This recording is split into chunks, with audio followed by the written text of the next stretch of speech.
Care giving जिसको हम निगहदाश्त फराहम करना भी उर्दू में कह सकते हैं, और केयर टेकिंग यानी किसी का निगरान खुद को मुकर्रर कर लेना, ये दो मुख्तलिफ रवैये हैं जो कि हमें नज़र आते हैं। अभी आपने शुरू में जैसे बातचीत की कि मुख्तलिफ बीमारियों में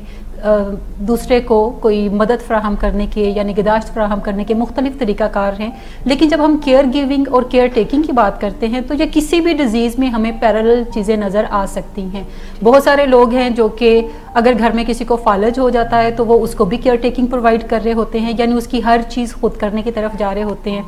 केयर गिविंग, जब भी कोई केयर गिवर होता है तो वो छोटी छोटी चीज़ें दूसरों के लिए करके अच्छा महसूस करता है। जैसे अगर किसी को बुखार है तो वो पहला शख्स होगा जो कि आपके लिए सूप लेकर खुद जाए या सूप भेज दे, या आपको कोई गुड लक नोट, आपने कोई एग्ज़ाम देने जाना है तो कोई गुड लक नोट जो है वो आपके सेल फोन पे भेज दे। इसके अलावा आपके लिए कोई ऐसी चीज़ें करने की तरफ जाए जिससे आपको कोई अच्छा महसूस हो। अगर आप सैड हैं या उदास हैं तो वो आपको कहे कि चलो मैं मूवी पे लेकर चलता हूँ, या चलें मूवी देखने चलते हैं, या कोई लंच करते हैं, या आउटिंग का कोई प्रोग्राम बनाते हैं। तो ये एक बेसिकली केयर गिविंग है जिसमें हम दूसरे को उन लम्हों में जहाँ पे उसको कोई मुश्किल परेशानी होती है तो हम कुछ ना कुछ निगहदाश्त फराहम करते हैं।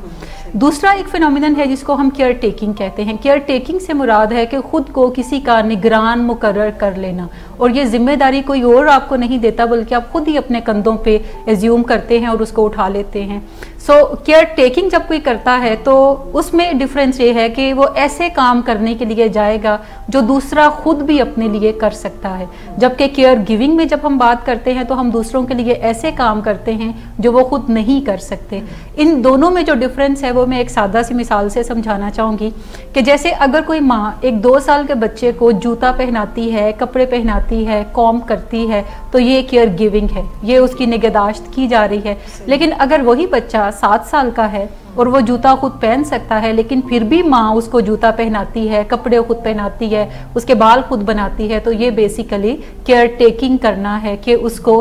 अब खुद को निगरान मुकर्रर कर देना उस बच्चे का जो कि खुद से वो सारी चीज़ें कर सकता है। अस्सलाम वालेकुम नाज़रीन, खुश आमदीद कहते हैं आपको अपने उसी प्रोग्राम में जो आपका पसंदीदा भी है, इट टेक्स अ फैमिली। और मेरे साथ इस प्रोग्राम में शिरकत करती हैं मैडम उज़मा सदाकत, जो कि हमारी काउंसलिंग प्रोग्राम की डायरेक्टर भी हैं और पाकिस्तान की पहली फैमिली इंटरवेंशनिस्ट भी हैं। अस्सलाम वालेकुम मैडम। वालेकुम अस्सलाम। कैसी हैं? बिल्कुल खैरियत। आज आप बहुत फ्रेश लग रही हैं, बहुत अच्छी लग रही हैं। Thank you very much. अच्छा,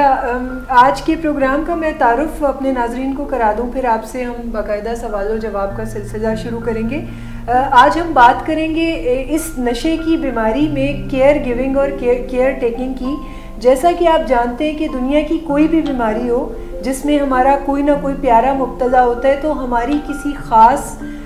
मेहरबानी की या ख़ास इफ़ेक्शन की उसे ज़रूरत ज़रूर होती है। लेकिन यहाँ पर हम बात करेंगे कि किसी भी बीमारी की कुछ ख़ास ज़रूरियात होती हैं। जैसे मिसाल के तौर पर अगर किसी को शुगर होती है, या किसी को दिल का मर्ज़ होता है, या किसी को बुखार आता है, तो इसमें जिस किस्म की केयर आप अपने मरीज़ को देते हैं उसमें वेरिएशन ज़रूर होती है। या अगर किसी की टांग टूट जाती है किसी हादसे में, तो जिस किस्म की केयर आप उन्हें देते हैं वो केयर डिफ़र ज़रूर करती हैं। अब यहाँ पर जिस बीमारी का शिकार हमारा कोई प्यारा हुआ है, जिसे हम एडिक्शन डिज़ीज़ के तौर पर जानते हैं, इसमें किस किस्म की केयर जो है वो दी जा सकती है। सो मैडम, मेरा पहला सवाल भी आपसे इसी हवाले से है कि केयर टेकिंग एडिक्शन डिज़ीज़ में क्या है और केयर गिविंग क्या है, ये डिफरेंस ज़रा। अच्छा, केयर गिविंग जिसको हम निगहदाश्त फराहम करना भी उर्दू में कह सकते हैं, और केयर टेकिंग यानी किसी का निगरान खुद को मुकर्रर कर लेना, ये दो मुख्तलिफ रवैये हैं जो कि हमें नज़र आते हैं। अभी आपने शुरू में जैसे बातचीत की कि मुख्तलिफ बीमारियों में दूसरे को कोई मदद फराहम करने के या निगहदाश्त फराहम करने के मुख्तलिफ तरीक़ाकार हैं, लेकिन जब हम केयर गिविंग और केयर टेकिंग की बात करते हैं तो ये किसी भी डिज़ीज़ में हमें पैरेलल चीज़ें नज़र आ सकती हैं। बहुत सारे लोग हैं जो कि अगर घर में किसी को फालज हो जाता है तो वो उसको भी केयर टेकिंग प्रोवाइड कर रहे होते हैं, यानी उसकी हर चीज़ खुद करने की तरफ जा रहे होते हैं। केयर गिविंग, जब भी कोई केयर गिवर होता है तो वो छोटी छोटी चीज़ें दूसरों के लिए करके अच्छा महसूस करता है। जैसे अगर किसी को बुखार है तो वो पहला शख्स होगा जो कि आपके लिए सूप लेकर खुद जाए या सूप भेज दे, या आपको कोई गुड लक नोट, आपने कोई एग्ज़ाम देने जाना है तो कोई गुड लक नोट जो है वो आपके सेल फोन पे भेज दे। इसके अलावा आपके लिए कोई ऐसी चीज़ें करने की तरफ जाए जिससे आपको कोई अच्छा महसूस हो। अगर आप सैड हैं या उदास हैं तो वो आपको कहे कि चलो मैं मूवी पे लेकर चलता हूँ, या चलें मूवी देखने चलते हैं, या कोई लंच करते हैं, या आउटिंग का कोई प्रोग्राम बनाते हैं। तो ये एक बेसिकली केयर गिविंग है, जिसमें हम दूसरे को उन लम्हों में जहाँ पे उसको कोई मुश्किल परेशानी होती है तो हम कुछ ना कुछ निगहदाश्त फराहम करते हैं। दूसरा एक फिनोमिनन है जिसको हम केयर टेकिंग कहते हैं। केयर टेकिंग से मुराद है कि खुद को किसी का निगरान मुकर्रर कर लेना, और ये जिम्मेदारी कोई और आपको नहीं देता बल्कि आप खुद ही अपने कंधों पे एज्यूम करते हैं और उसको उठा लेते हैं। सो केयर टेकिंग जब कोई करता है तो उसमें डिफरेंस ये है कि वो ऐसे काम करने के लिए जाएगा जो दूसरा खुद भी अपने लिए कर सकता है, जबकि केयर गिविंग में जब हम बात करते हैं तो हम दूसरों के लिए ऐसे काम करते हैं जो वो खुद नहीं कर सकते। इन दोनों में जो डिफरेंस है वो मैं एक सादा सी मिसाल से समझाना चाहूँगी कि जैसे अगर कोई माँ एक 2 साल के बच्चे को जूता पहनाती है, कपड़े पहनाती है, कॉम करती है, तो ये केयर गिविंग है, ये उसकी निगहदाश्त की जा रही है। लेकिन अगर वही बच्चा 7 साल का है और वो जूता खुद पहन सकता है, लेकिन फिर भी माँ उसको जूता पहनाती है, कपड़े खुद पहनाती है, उसके बाल खुद बनाती है, तो ये बेसिकली केयर टेकिंग करना है कि उसको अब खुद को निगरान मुकर्रर कर देना उस बच्चे का जो कि खुद से वो सारी चीज़ें कर सकता है। सही। बल्कि मैं यहाँ पर थोड़ा सा ऐड ऑन करना चाहूँगी कि हमारे सोसाइटी में बहुत सारी माएँ जो हैं वो अपने आप को उस रोल से निकाल ही नहीं पाती कि जब बच्चा उनको पहली मर्तबा हाथ में दिया जाता है जो कि अपने किसी भी काम के लिए खुद सफिशेंट नहीं है, और माँ को पता होता है कि मैंने सब काम इसके मैंने ही करने, सो माँ उस दिन से शुरू होती है और दोबारा माँ अपने रोल को रिवाइज करती ही नहीं है, उसे ये आइडियाज़ ही नहीं होते, और बच्चा काफ़ी बड़ा भी हो जाता है और समटाइम वो जिम्मेदारियाँ वो अपनी आने वाली बहू को भी दे रही होती है कि अब इसके बाल जो है वो बनाना तुम्हारी जिम्मेदारी। हाँ, इन सारे फिनोमेनन का कुछ ताल्लुक हमारी बायोलॉजी से है और कुछ साइकोलॉजी से भी कनेक्शन है, जिसको कि हम डिस्कस कर सकते हैं। जैसे एक साइकोलॉजी के प्रोफेसर हैं university of California Los Angeles की, जिनका नाम शेली टेलर है, और उन्होंने फर्स्ट टाइम इस चीज़ को डिस्कवर किया कि एक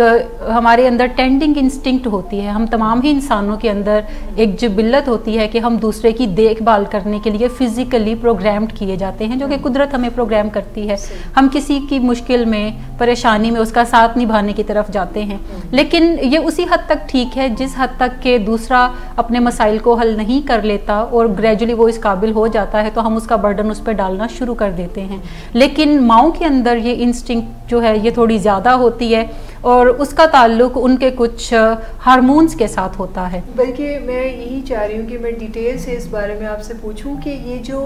माएँ बहुत ज़्यादा को डिपेंडेंट नज़र आती हैं, बहुत ज़्यादा ओवर केयर गिवर या केयर टेकर नज़र आती हैं, इसके पीछे क्या ये कोई उनकी हैबिट होती है, आदत होती है उनकी ये करना, या फिर उनकी कोई मजबूरी होती है, या कोई इंस्टिंक्ट जैसे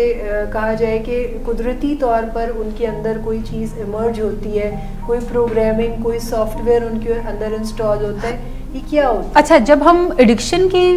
बात करते हैं, नशे की बीमारी की बात करते हैं, तो इसमें हमारा वास्ता हर ही तरह के केयर टेकर से पड़ता है, जिसमें बाज़-औक़ात हम देखते हैं कि हस्बैंड्स जो हैं वो अपनी वाइफ्स की बीमारी के लिए इलाजगाह में आते हैं और उनके लिए सीखना शुरू करते हैं, लेकिन प्रीवियसली वो उनकी हर वो चीज़ कर रहे होते हैं जिससे उनकी बीमारी को ग्रो करने में सपोर्ट मिल रही होती है इनडायरेक्टली। इसी तरह हम ये भी देखते हैं कि इलाज के अंदर बहुत सारी बेटियां जो हैं वो अपने फादर की केयर टेकिंग कर रही होती हैं, या उसको फादर्स के लिए ऐसी चीज़ें कर रही होती हैं जो कि बेसिकली वो खुद भी अपने लिए कर सकते हैं।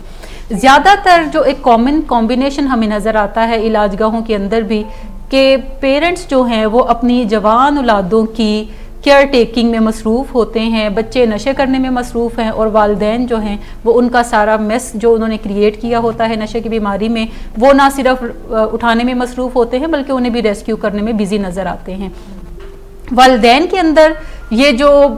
हमें केयर टेकिंग का बिहेवियर ज़्यादा नज़र आता है, तो इसका ज़्यादातर ताल्लुक जो है वो उनकी बायोलॉजी से है। जैसे अभी हम बात कर रहे थे कि वालिदैन के अंदर एक टेंडिंग इंस्टिंक्ट होती है। टेंडिंग इंस्टिंक्ट से मुराद है कि कुदरती तौर पर देखभाल करने की सलाहियत या जिबिल्लत उनके अंदर होती है, और इसका ताल्लुक उनके हार्मोन्स के साथ है। जैसे ख़वातीन में ज़्यादातर एक हार्मोन जो है वो पाया जाता है जिसको हम ऑक्सीटोसिन कहते हैं, मर्दों में भी ये होता है लेकिन ख़वातीन में ये इसलिए ज़्यादा है क्योंकि इसको इंक्रीज़ करने की जो डिफरेंट एक्टिविटीज़ हैं वो ख़वातीन में ज़्यादा होती हैं, प्रैक्टिस रहती हैं। जैसे ब्रेस्ट फीडिंग के दौरान ये हार्मोन जो है ये ज़्यादा इंक्रीज होता है। इसके अलावा ख़वातीन के अंदर जब वो बच्चा डिलीवर करती हैं तो भारी मिकदार ऑक्सीटोसिन के जो है वो उनके अंदर डेवलप होती है। यही वजह है कि जब आप बच्चा किसी माँ को हाथ में थमाते हैं तो वो बड़ी खुशी खुशी उसको थामती है और वो समझती है कि ये दुनिया का सबसे अनोखा तजर्बा है जो कि उसने किया, और अब इस बच्चे की पूरी लाइफ जो है निगहदाश्त करना कोई उसकी जिम्मेदारी है। शुरू में ये इसलिए भी हमें फैक्ट लगता है क्योंकि बच्चा छोटा है, उसको दूध पिलाना, उसके कपड़े बदलना, उसकी हर ज़रूरत का ख्याल रखना माँ की ही रिस्पॉन्सिबिलिटी के अंदर आता है। लेकिन इसका ज़्यादातर हिस्सा उस ऑक्सीटोसिन से भी है जो कि ज़्यादा इंक्रीज्ड होता रहता है, and with the passage of time और भी इंक्रीज होता है, तो माएँ ज़्यादा निगहदाश्त की तरफ जाती हैं। लेकिन जैसे जैसे बच्चे ग्रो करते हैं तो इसका मतलब है कि अब उन्हें अपनी एज अप्रोप्रिएट रिस्पॉन्सिबिलिटीज़ जो हैं वो लेने की तरफ जाना चाहिए या माँ को उन्हें सिखाना चाहिए। लेकिन माएँ अपने प्राइमरी रोल में से नहीं निकलती और वही अपने जो उनके हार्मोनल चेंजेस हैं उनकी वजह से वो उनकी निगहदाश्त जो है वो जारी व सारी रखती हैं। बाज़ औक़ात बच्चे बड़े हो जाते हैं, टीन एज में पहुँच जाते हैं, लेकिन अगेन वो अपने उन हार्मोनल चेंजेस की वजह से उनके साथ वैसे ही जुड़ा हुआ फील करती हैं जैसे कि पहले फील करती थी। बहुत सारे एक्सपर्ट्स ये भी कहते हैं कि माएँ जब भी बच्चा को डिलीवर कर देती हैं तो वो उसके बाद एक आर्टिफिशियल वूम क्रिएट करने की कोशिश करती हैं कि इर्द गिर्द नॉइज़ ज़्यादा ना हो, बच्चे को कंफर्ट हर तरीके से पहुंचे, इसका रूम टेम्परेचर ठीक है, सर्दी इसको ज़्यादा ना लगे, इसको गर्मी ज़्यादा ना लगे। जैसा जैसा सीज़न होता है तो वो उसका ख्याल करने की तरफ जाती हैं। तो ये पीछे हार्मोन काम कर रहा होता है। सही। मर्दों के अंदर भी यह हार्मोन होता है लेकिन उसकी मिकदार थोड़ी कम होती है, जिसकी वजह से मर्दों के अंदर आपको ऐसे जो है वो नेचुरल बिहेवियर नज़र नहीं आते, बल्कि वो अगर ये ऑक्सीटोसिन उनके अंदर जब इंक्रीज होता है तो वो कंपेटिटिव ज़्यादा हो जाते हैं, वो अपने कोई काम काज की तरफ ज़्यादा जाने की कोशिश करते हैं। अच्छा, जहाँ तक इसका ताल्लुक हमारी बायोलॉजी के साथ है वहाँ पे कुछ साइकोलॉजी का भी रोल इसके अंदर आता है। जब हम नशे की बीमारी की ख़ास तौर पर बात करते हैं कि नशे की बीमारी जिस घर के अंदर होती है, जैसे जैसे वो बीमारी बढ़ रही होती है उसी कदर फैमिली का या किसी एक की इनेबलर पर्सन का उस सारी बीमारी की जिम्मेदारी को उठाने का जो रुझान है वो भी हमें बढ़ता हुआ नजर आता है। अच्छा, एक सवाल मेरा इसी से मेरे जहन में आ रहा है कि ये जो इनेबलर्स होते हैं, जो केयर टेकर्स जिनको हम लेबलाइज कर रहे हैं कि ये लोग अपने प्यारे की मोहब्बत में इनफैक्ट बीमारी को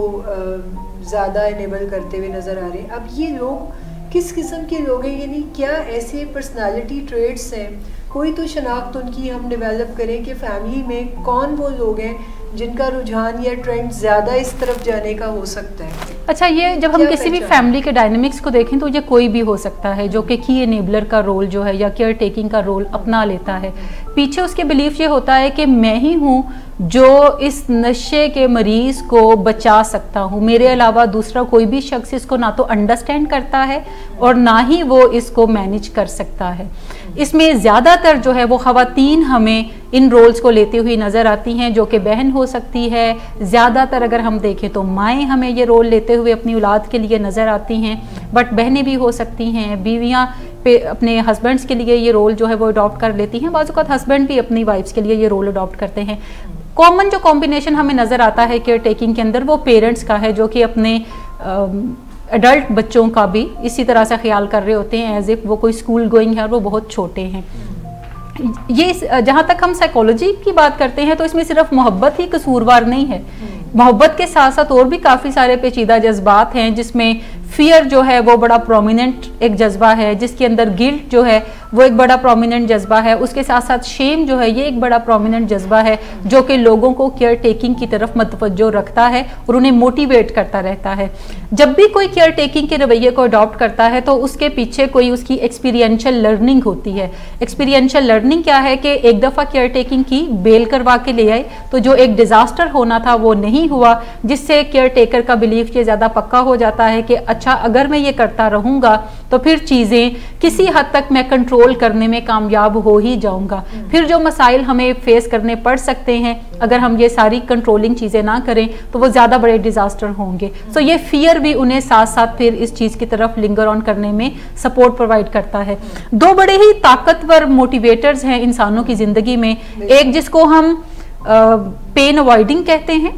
पेन को अवॉइड करना, और दूसरा रिवॉर्ड की तरफ जाना, प्लेयर सीकिंग बिहेवियर है। अगर हम गौर करें तो जिस घर के अंदर नशे की बीमारी है उस घर के अंदर जो केयर टेकर्स हैं उनकी जिंदगी में हमा वक्त ये दो बिहेवियर या मोटिवेटर्स जो हैं ये हमें बरसरे पे कार नजर आते हैं। जो भी लोग इन रेस्क्यूइंग की तरफ जाते हैं या पेशेंट की ऐसी चीजें करने की तरफ जाते हैं जो कि वो खुद भी कर सकते हैं, तो बेसिकली वो पेन को अवॉइड करना चाह रहे होते हैं और वो पेन उनके अपने जज्बातों की पेन होती है कि वो अपने तकलीफ दा जज्बात को जब पॉजिटिवली हैंडल नहीं कर सकते तो उन्हें लगता है कि मेरी बेचैनी तब खत्म होगी अगर मैं कॉल करके अपने प्यारे को पूछूंगा कि तुम कहाँ पे हो और इस चीज को यकीनी बना लूंगा कि वो जिस जगह है वो उसके लिए सेफ जगह है और वो कोई ऐसी जगह हो सकती है जहाँ पे वो फ्रेंड्स के साथ बैठ के नशे कर रहा है। अगर उसको लगता है कि मैं अपने प्यारे को वहां से रात को 2 बजे उठाकर घर लाने में कामयाब हो जाऊंगा तो फिर मेरी बेचैनी खत्म हो जाएगी। तो बेसिकली हम अपने जज्बात को जो पॉजिटिवली हैंडल नहीं कर सकते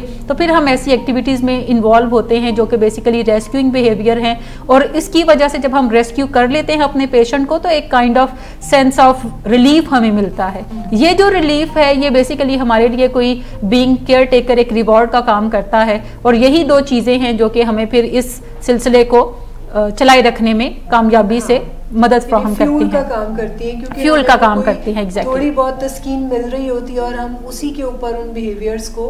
आगे चला रहे होते हैं। अच्छा, नशे की बीमारी जो है ये अनप्रिडिक्टेबल फैमिली के लिए होती है क्योंकि फैमिली को इसके सिम्टम्स का पता नहीं होता, रवैयों का पता नहीं होता, नशे की बीमारी के अंदर कौन कौन सी चीज़ें डिजास्टर आते हैं फैमिली को उनका पता नहीं होता। सो उनके लिए ये कोई अनप्रिडिक्टेबल चीज़ है। प्रिडिक्टेबिलिटी यही है कि वो उसको जो मसला है उसको मैनेज कर ले। मसला अब ये भी बाज़ औक़ात हो सकता है कि फैमिली को ये भी मुश्किल लगता है कि घर के अंदर अगर कोई बच्ची है तो वो ये नहीं चाहेंगे कि ये रातों को उठ कर कहीं से जाकर नशा ले, तो बाज़ औक़ात फादर ये रिस्पॉन्सिबिलिटी उठा लेते हैं कि वो जाकर नशा उसके लिए ख़रीद कर घर में लाकर उसको देंगे और कहेंगे कि तुम घर में बैठ के नशे कर लो लेकिन तुम बाहर नहीं जाओगी। तो बच्ची अब क्या चाह रही है, क्योंकि ऐसे में वो एक बार्गेनिंग की स्टेट आ जाती है। लेकिन पेरेंट्स के लिए तसल्ली की चीज क्या है कि ये घर के बाहर जाकर ऐसे लोगों से नहीं मिल रही जो कि नशा बेचने वाले हैं और वो बुरे लोग हैं। बच्ची के लिए तस्कीन क्या है कि मैंने नशा ही लेना है, चाहे मैं खुद जा कर लूं, अगर मुझे घर में बैठे मिल रहा है तो और बुरा क्या चीज है। ठीक है, सो ये एक जो बार्गेनिंग की सिचुएशन है ये फैमिली को फिर उसी के अंदर ही इंगेज रखती है और वो कोई ऐसी हेल्प लेने की तरफ निकलने नहीं देती जो कि इनफैक्ट एक ट्रू हेल्प है। और वो हेल्प आप किसी ट्रीटमेंट की तरफ जाकर या कोई काउंसलिंग प्रोग्राम के अंदर जाकर ये सीख सकते हैं कि इस बच्ची को या बच्चे को सही तौर पे जो आपकी मदद है वो कैसे मिल सकती है, ताकि उस मदद से ना सिर्फ आप नशे की बीमारी को मैनेज करने में उसको हेल्प करें बल्कि जो नशों की ज़िंदगी है उससे भी उसको बहुत दूर ले जाएं। मैंने बहुत सारी फैमिलीज़ के साथ इंटरेक्शन किया है जिसमें ज़्यादातर फैमिलीज़ ये एडमिट करती नज़र आती हैं कि एक वक्त तो फिर ऐसा आ गया था कि हम खुद मजबूरन जाके कहीं से नशा लाके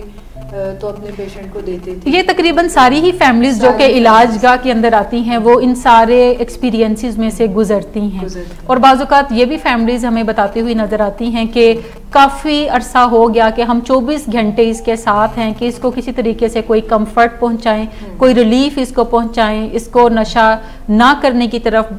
हम पॉसिबल कर सकें, लेकिन उनकी ये सारी कोशिशें बेकार होती हैं और वो 24 घंटे साथ रहने के बावजूद भी वो चीज़ें नहीं कर पाते उनके लिए जो कि एक्चुअली करने की ज़रूरत है। और इसकी बुनियादी वजह ये नहीं कि पेरेंट्स कोई स्टूपिड लोग होते हैं या वो कोई बेवकूफ़ लोग होते हैं या उन्हें दुनिया का पता नहीं, लेकिन ये वीकनेस वहाँ पर ज़रूर हमें आइडेंटिफाई करने की ज़रूरत होती है कि बेसिकली वो पेरेंट्स ऐसे लोग होते हैं जिन्हें नशे की बीमारी का इल्म नहीं होता कि इसकी सिम्टम्स क्या हैं, इसको मैनेज कैसे किया जा सकता है और अपने बच्चे को असर्टिवली हेल्प जो है वो कैसे दी जा सकती है। सो पेरेंट्स को 24 घंटे चौकीदारा करने की बजाय सिर्फ ये सीखने की ज़रूरत है कि वो अपने पेशेंट को सही वे में जो मदद है वो कैसे फ्राहम कर सकते हैं। क्योंकि ज़्यादातर लोग इस बीमारी को बीमारी ना समझ के एक हैबिट समझ रहे होते हैं और बचपन से बच्चे की जो ख़राब आदतें छुड़वाने के लिए जो तरीके उन्होंने इस्तेमाल किए होते हैं वो उन्हीं तरीक़ों को बार बार अप्लाई करके देख रहे होते हैं कि इसको हम किसी तरह डाइवर्ट कर दें, हम इसको कोई नया बिज़नेस सेटअप दे दें, हम इसको किसी दूसरे शहर भेज दें या सम टाइम हम इसकी शादी कर दें। अच्छा, एक मज़ेदारी की बात ये भी है कि ये जो हमारे केयर टेकिंग बिहेवियर्स होते हैं इसमें रिलीजियस जो बिलीव्स हैं वो भी काफ़ी अहम रोल प्ले करते हैं, और सारे ही रिलीजन्स के अंदर ये सबक ज़रूर मौजूद होते हैं कि आप दूसरों के लिए भलाई का कोई काम करें, दूसरों की मदद करें। जबकि हम रिलीजन्स जितने भी तमाम रिलीजन्स को अगर एक्सप्लोर करें तो उसमें एक चीज़ ये भी हमें नज़र आती है कि हमेशा आप अपने भाई के लिए वही पसंद करें जो कि आप अपने लिए पसंद करते हैं। अगर आप अपने लिए पसंद करते हैं कि आप मेहनत करें, अगर आप अपने लिए पसंद करते हैं कि आप ऐसी चीज़ें करें जिससे आपकी सेल्फ एस्टीम बढ़े, जिससे आपकी रिस्पेक्ट में इजाफा हो, तो यकीनी तौर पे आप अपने प्यारों के लिए ऐसी चीज़ें करना कैसे सोच सकते हैं जिससे ना तो उनकी कोई सेल्फ एस्टीम बढ़ रही है, ना उनकी कोई रिस्पेक्ट में इजाफा हो रहा है, बल्कि उनकी बीमारी जो है वो बढ़ने की तरफ जा रही है। सो हमें ये भी देखना है कि हम जिसकी मदद कर रहे हैं क्या उसको वो मदद पहुंच भी रही है और उससे कोई फ़ायदा उसे पहुंच रहा है। अगर फ़ायदे की बजाय उसको नुकसान पहुंच रहा है तो ऐसी मदद को हम बीमार मदद कह सकते हैं, और हमें फिर उस मदद से परहेज़ करना चाहिए। और अगर हमें नहीं पता कि हम सही मानों में कैसे मदद पहुंचाएं तो हमें फिर वो सीख लेने की ज़रूरत है ताकि फिर हम उसके साथ साथ उसको मदद फ्राहम कर सकें। अच्छा, जहाँ हम बात करते हैं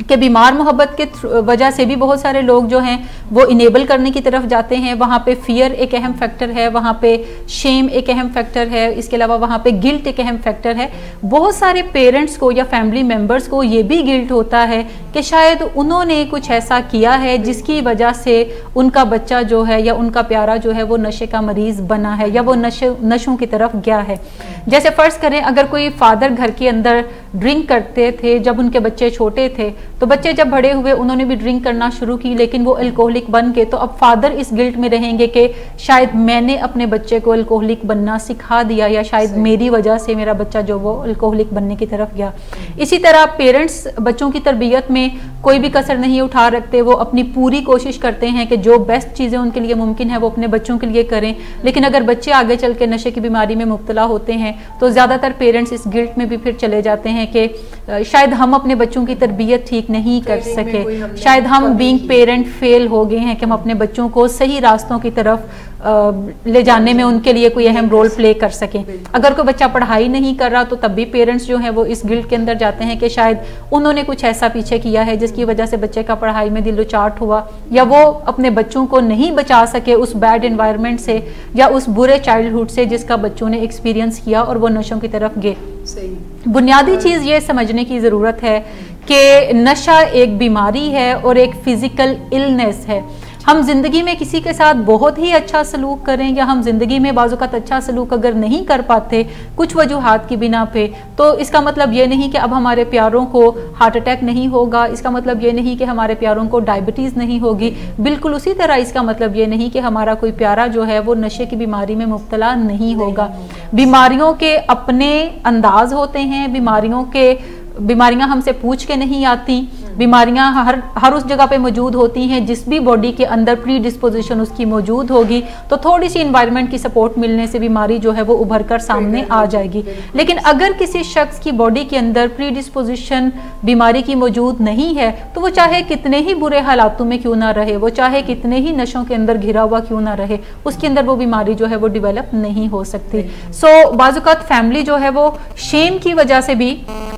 केयर टेकिंग का रवैया जो है वो अडॉप्ट करने पे मजबूर हो जाती है। और शेम इस चीज़ की होती है कि अगर किसी शख्स को ये पता चला कि हमारे घर में कोई बच्चा जो है वो या बच्ची नशा करती है तो लोग हमारे बारे में क्या सोचेंगे, सोसाइटी हमारे बारे में क्या सोचेगी, हमें वो ताने देने की तरफ जाएगी, वो हमारी फैमिली को एज ए फैमिली जो है वो होल बुरा कंसिडर करने की तरफ जाएगी। सो बाज़-औक़ात हम इसलिए भी केयर टेकिंग को फिर जारी और सारी रखते हैं कि इससे हमें हालात कुछ ना कुछ जो है वो कंट्रोल में नज़र आते हैं और हमें लगता है कि हम इस जो घरौंदा है इसको गिरने से बचा लेंगे, लेकिन ऐसा मुमकिन नहीं होता। जैसे जैसे बीमारी प्रोग्रेस करती जाती है उसी तरीके से हमारे लिए तकलीफदा चीज़ें जो है वो ज़्यादा बढ़ना शुरू हो जाती हैं और बाज़-औक़ात केयर टेकर्स के लिए चीज़ों को कंट्रोल करना इम्पॉसिबल भी हो जाता है। सही। हमारा जो एक सेगमेंट है कि हमारे कुछ प्रोफेशनल्स जो इस प्रोग्राम में शामिल होते हैं वो भी अपने अपने सवाल इसी मौजू के हवाले से करेंगे। पहले मैं कुछ सवाल अपनी लास्ट वीडियोस में से जो मैंने लिए हैं मैं उन सवालों को मैडम से पूछूंगी, उसके बाद मैं आप सबको भी मौका दूंगी। सो मैडम, पहला सवाल मेरा मंजूर अहमद साहब ने पूछा है, जो कि काफ़ी रेलिवेंट भी है हमारे प्रोग्राम से। वो ये पूछना चाह रहे हैं कि एवर्सिव कंडीशनिंग अप्रोच के बारे में आपका क्या ख्याल है? क्या एवर्जन करा के ड्रग्स छुड़ाई जा सकती हैं कि किसी को नफरत पैदा कर दी जाए?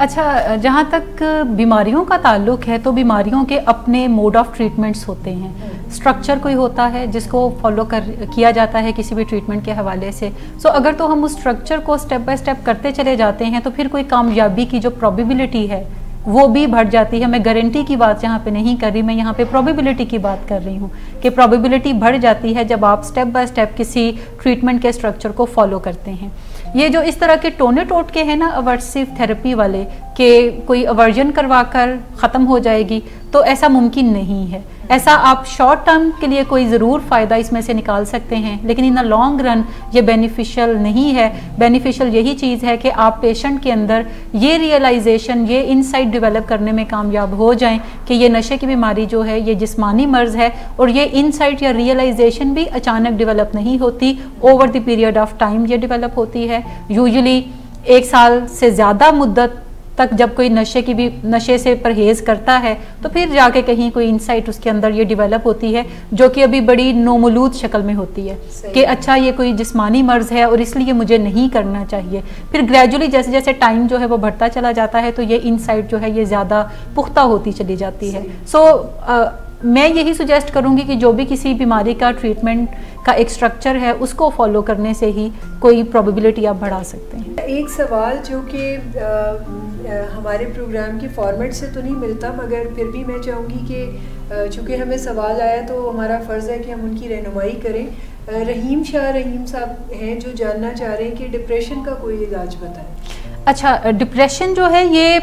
ओवरली यूज्ड वर्ड है आजकल की दुनिया में। हम सभी को बड़ा फैंसी सा लगता है कहना कि मैं बहुत डिप्रेशन में हूँ आजकल, और वो कोई वक्ती ऐसी कैफियत होती है जिसमें हमें किसी मुश्किल का सामना होता है, और जब हम उस मुश्किल को हल कर लेते हैं या उसमें से निकल जाते हैं तो फिर हम दोबारा एक नॉर्मल जो हमारा मूड है उसके अंदर आ जाते हैं। जब हम डिप्रेशन की बात करते हैं तो बेसिकली ये कोई एक मर्ज़ है जिसको हम मूड डिसऑर्डर्स के अंदर देखते हैं। अगर तो कभी कभार डिप्रेशन की कोई अलामत है तो ठीक है, और उसका मेन इशू यही होगा कि कोई मसला है जो आपसे हल नहीं हो रहा। अगर तो आप उस वजह से डिप्रेस हैं तो ये कोई और चीज़ है। लेकिन जब हम मर्ज़ की बात करते हैं तो इसमें हम रोने को दिल चाहता है, भूख प्यास जो है वो आपको कम लगती है या बाज़-औक़ात ज़्यादा लगने की तरफ जाती है, आप अकेले रहने को ज़्यादा तरजीह देते हैं, आपका दिल चाहता है कि आप कमरा बंद करके बैठ जाएं, आप दूसरों से बातचीत करना पसंद नहीं करते, और बाज़-औक़ात आपको लगता है कि आपके अंदर इतनी हिम्मत ही नहीं है कि आप किसी दूसरे से बातचीत में इंगेज हो सकें। रोशनियों के अंदर आपको रहना बुरा लगता है, आप अंधेरा कमरा करके कर्टन आगे करके बैठने की तरफ जो है वो जाते हैं। खाना पीना आपका लिमिटेड सही हो जाता है, बाज़-औक़ात फैमिली के साथ भी इंटरेक्शन आपका लिमिटेड होता है, और आप कमरे के अंदर चाहते हैं कि कोई शख्स ना आए, ना ही आपको किसी से इंटरेक्ट जो है वो करना पड़े। सो ये डिप्रेशन के सिम्टम्स हैं। अगर इस नोयत का कोई डिप्रेशन है तो फिर ये कोई मर्ज़ है जिसका के इलाज ज़रूरी है। इलाज के बगैर खाली हो ये डिप्रेशन जो है ये नहीं जा सकता। बाज़-औक़ात आपको मेडिसिन की हेल्प चाहिए होती है इसके अंदर। मेडिसिन के साथ साथ बड़ा मेजर रोल जो है ये काउंसलिंग का भी है, जिसमें आप अपने मर्ज़ की अलामतों के बारे में सीखते हैं, आप उसके मैनेजमेंट सीखते हैं। एक जनरल मैनेजमेंट होती है ओवरऑल मूड डिसऑर्डर को मैनेज करने के लिए, वो लर्न करते हैं। फिर स्पेसिफिकली सिम्टम्स के अकॉर्डिंग जो है वो आप अपनी मैनेजमेंट को सीखते हैं, जिसके बाद आप उससे अच्छे तरीके से फेज़ में से निकलकर नॉर्मल प्रोडक्टिव लाइफ के अंदर जा सकते हैं। मैं सुजेस्ट करूंगी इनको कि हमारा एक प्रोग्राम है जो कि नदीम नूर साहब और मिस आमना नवाज़ करती हैं मूड डिसऑर्डर्स के ऊपर। बहुत ही ज़बरदस्त प्रोग्राम है मूड डिसऑर्डर के हवाले से। आई वुड इनकरेज रहीम साहब को कि वो हमारा ये प्रोग्राम ज़रूर देखें। देखने के बाद वो ज़्यादा बेहतर एनालाइज अपने आप को कर सकते हैं कि जिस डिप्रेशन की वो बात कर रहे हैं क्या वो कोई वक्ती कैफियत है या वो कोई एक मर्ज है। बायोलॉजिकल रीजंस भी हैं, बिल्कुल, या तो कोई वजह है तो फिर तो हर कोई बाज़-औक़ात वक्ती कैफियत होती है तो हम कह देते हैं कि मैं बहुत एंग्जाइटी फील कर रही हूँ या बहुत डिप्रेस्ड हूँ या बहुत ही एलिवेटेड मेरा मूड है, तो ये कोई वक्ती कैफियत होती हैं। बट जब हम प्योरली डिप्रेशन की बात करते हैं जिसके अंदर मैंने जो सिम्टम्स बताई वो हैं, तो इसका मतलब है पीछे कोई ना कोई हमारे न्यूरोट्रांसमीटर्स जो हैं वो डिस्टर्ब हैं, न्यूरोलॉजी हमारी इन्वॉल्व है। सो हमें उसकी मैनेजमेंट के लिए फिर किसी ना किसी प्रोफेशनल हेल्प की ज़रूरत होती है। अच्छा, एक सवाल और है जो है भी हमारे प्रोग्राम से रिलेटेड नहीं है, मगर मैं चाहूँगी क्योंकि अगर उन्होंने पूछा है तो फिर हम इसको एंटरटेन ज़रूर करेंगे। असरार अहमद गमनोश साहब हैं कोई, जो कि बड़ी ही अजीब कैफियत का शिकार है। एक उनको बड़ा ही अजीब सा प्रॉब्लम है। वो ये कहते हैं कि आप इंग्लिश क्यों बोलते हैं, और जब इंग्लिश इतनी समझ भी नहीं आती। और दूसरा जो उन्होंने एक अजीब सी अपनी कैफियत बयान की है कि वो समझते हैं कि इंग्लिश कोई ग़ुलामी है, और ये ग़ुलामी की क्यों जाती है, इसकी वजह क्या है? अच्छा, फेसबुक की दुनिया का एक बड़ा ही मज़ेदार एस्पेक्ट ये भी है कि इसमें आप कोई भी नाम रख दें वो इजीली डाइजेस्ट हो जाता है, और अमूमी तौर पे लोग जो हैं वो ऐसे नाम रखने की तरफ जाते हैं जो कोई उनकी किसी एक ख़ास कैफियत से लिंक्ड होते हैं, और वो उनके एक्चुअल नाम भी नहीं होते। अच्छा, दूसरी जहाँ तक इन्होंने बात की कि हम अंग्रेज़ी बहुत बोलते हैं, तो मेरा ख्याल है हम पूरी ये कोशिश करते हैं कि बात को जितना भी सादा फहम बना के हम पेश कर सकें वो करें। बाज़ औक़ात कोई टर्म्स ऐसी होती हैं जो कि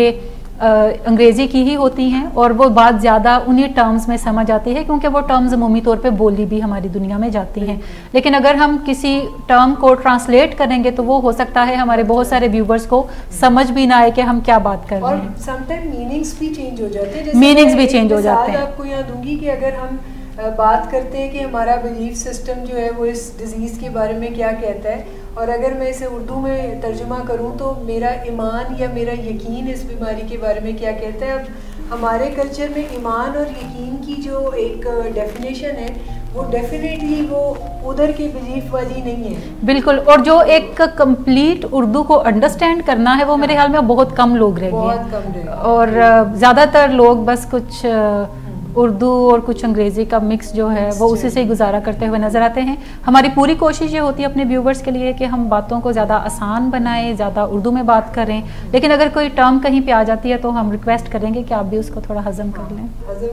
और समझने। और ये अंग्रेज़ी जो है, एक और बात इम्पॉर्टेंट है कि ये बिल्कुल भी गुलामी की निशानी नहीं है, ये एक यूनिवर्सल लैंग्वेज है।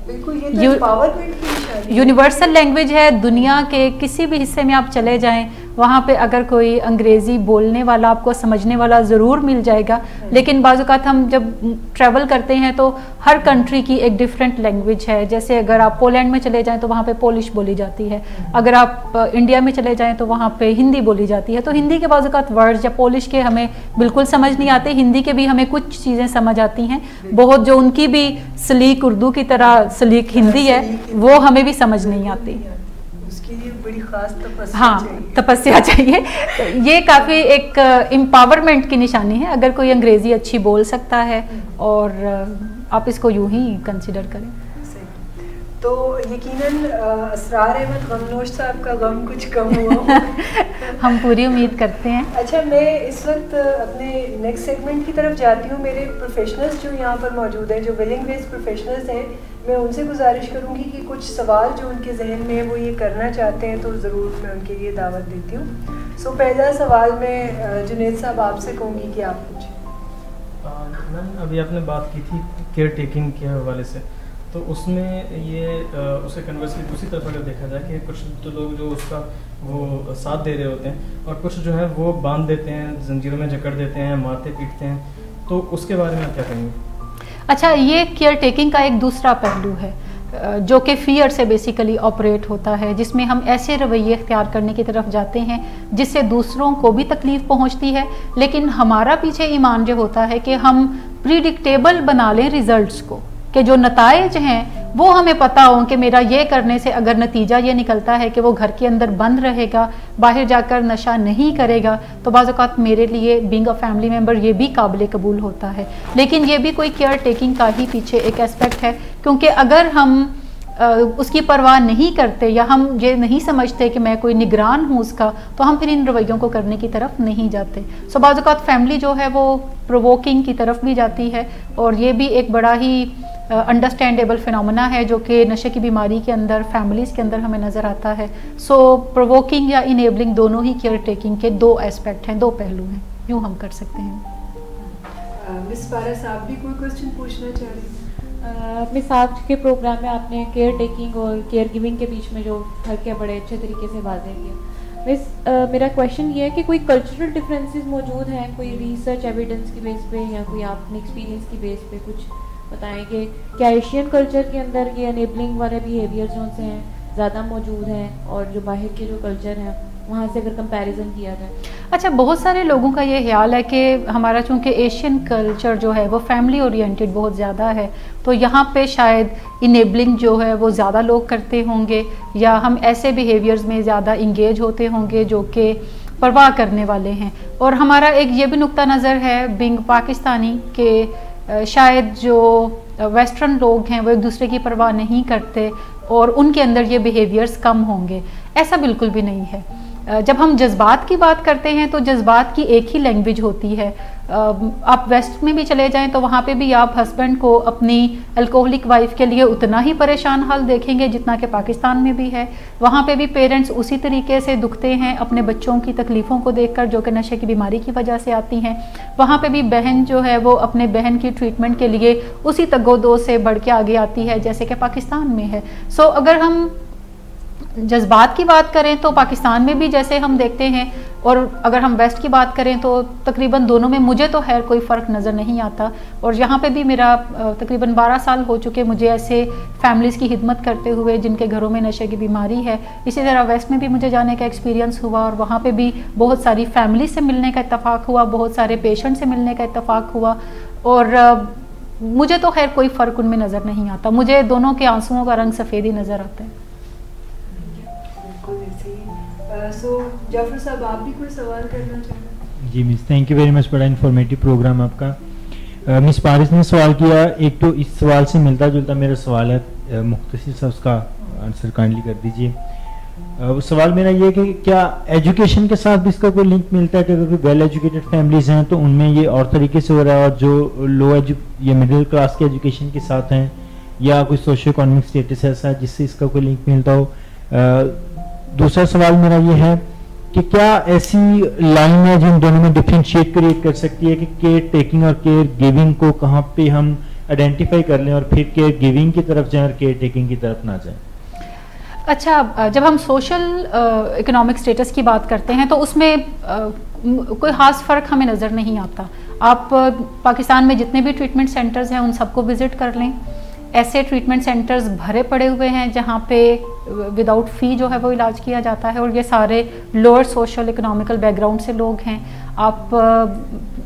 प्राइवेट इदारों को देख लें, वो भी भरे पड़े हुए हैं जहाँ पे मिडिल क्लास जो है वो सोशल इकोनॉमिक स्टेटस के लोग आते हैं या फिर एलीट क्लास आती है। सो ट्रीटमेंट सेंटर्स के भरे होने का मतलब ये है कि तमाम ही लोग पीछे तकलीफ़ महसूस करते हैं अपने प्यारों के लिए और कोई ना कोई सॉर्ट ऑफ ट्रीटमेंट जो है वो उन्हें प्रोवाइड करने की कोशिश करते हैं। अगर वो ट्रीटमेंट प्रोवाइड नहीं कर सकते तो बाज़ औक़ात वो उन्हें घर पे बांध के, जैसे अभी जुनैद बात कर रहे थे, घर पे बांध के उन्हें रखते हैं या घरों से निकाल भी देते हैं या ये उन्हें बताते हैं कि हम आपकी परवाह नहीं करते, लेकिन ये भी परवाह करने का एक तरीका है जिसमें वो दूसरे को तकलीफ़ देकर तो ये समझते हैं शायद ये इस तकलीफ़ की वजह से राह रास्त पे आ जाए। लेकिन बुनियादी चीज़ जो याद रखने की है कि जब भी हमारा प्यारा किसी बीमारी में मुब्तला होता है तो हम उसके लिए कोई ऐसी चीज़ें ज़रूर करने की तरफ जाते हैं जिससे उसकी बीमारी में कोई बेहतरी आ सके, जिससे वो सेहत की तरफ जा सके। हम ना तो उसे घर से निकालते हैं और ना ही उसकी बीमारी को जो अनड्यू इनेबल करना है वो हम करते हैं। सो दोनों के बीच में कोई दरमियानी राय इख्तियार करनी चाहिए कि हमें ज़रूर ऐसे तरीक़ों की तरफ जाना चाहिए। और अब ये काफ़ी इस्टेब्लिश डिज़ीज़ है, उसके रवैये ऐसे हैं जो कि हमें बताते हैं कि कोई शख्स बीमार है या कोई सिर्फ आदतन नशा करता है या कोई सिर्फ यूज़र है। सो बीमारी के हवाले से किसी न किसी इलाज की तरफ ही हमें नज़र रखनी चाहिए। टोने टोटकों से ये मसला हल नहीं होगा। अगर कोई शख्स ये कहता है कि मेरे पास कुछ टिप्स हैं जिससे ये मसला हल हो जाएगा, तो आई यूजुअली सुजेस्ट कि आप जब भी कोई बंदा टिप्स की बात करे, टोटकों की बात करे, तो आपके कान खड़े हो जाने चाहिए।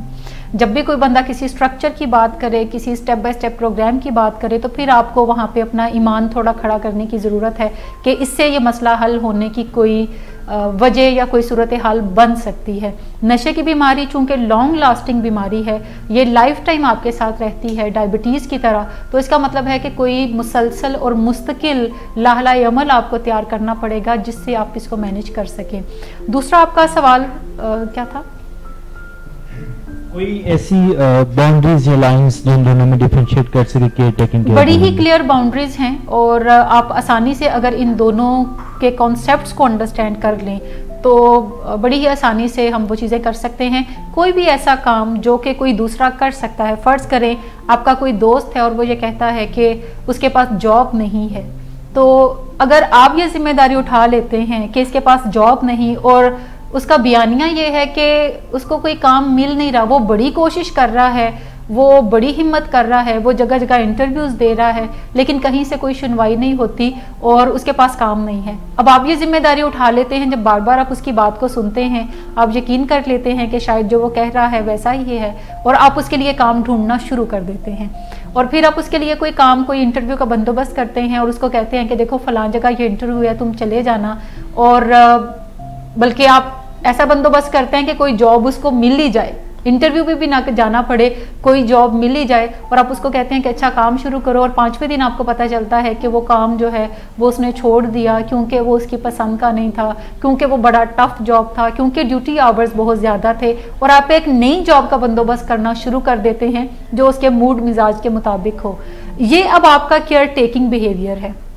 लेकिन अगर आपके किसी दोस्त को जॉब की ज़रूरत है, बयानिया ये है कि मुझे काम नहीं मिलता, और आप कहते हैं कि अच्छा मैं कोई जॉब देखता हूँ तुम्हारे लिए, आप भी देखो, आप जॉब देखते हैं उसके लिए, और आप फिर उसको कहते हैं कि इंटरव्यू के लिए रेडी हो, जो इंटरव्यू क्लियर करोगे तो ये तुम्हें जॉब मिलेगी, और आप ये चीज़ करते हैं कि जिस दिन उसका इंटरव्यू है या तो उसको आप साथ ले जाते हैं इंटरव्यू के लिए, या उसको मैसेज करते हैं कि आज आपका इंटरव्यू, आपने फलान टाइम पे पहुंचना है। सो ये आपका केयर गिविंग बिहेवियर है, जिसमें आप जिम्मेदारी उसी के कंधों पर डाल रहे हैं, लेकिन आप कुछ सपोर्ट प्रोवाइड कर रहे हैं जॉब सीकिंग के हवाले से, कि आप कोई जॉब ट्रेस करते हैं और उसको कहते हैं कि अच्छा आप जाकर वहाँ पे इंटरव्यू दो, इंटरव्यू की तैयारी करो, तैयारी करने में आप कुछ हेल्प करते हैं और कहते हैं कि मोटिवेट करते हैं कि इसको क्लियर करो ताकि तुम्हें जॉब मिल जाए, ताकि तुम अपने अखराजात का जो बंदोबस्त है वो कर सको। लेकिन अगर आप ही जॉब ढूंढ के देते रहते हैं और आप उसको कोई मंथली बजट भी देते हैं जिससे उसका कुछ गुजारा मुजारा हो सके, कुछ रेंट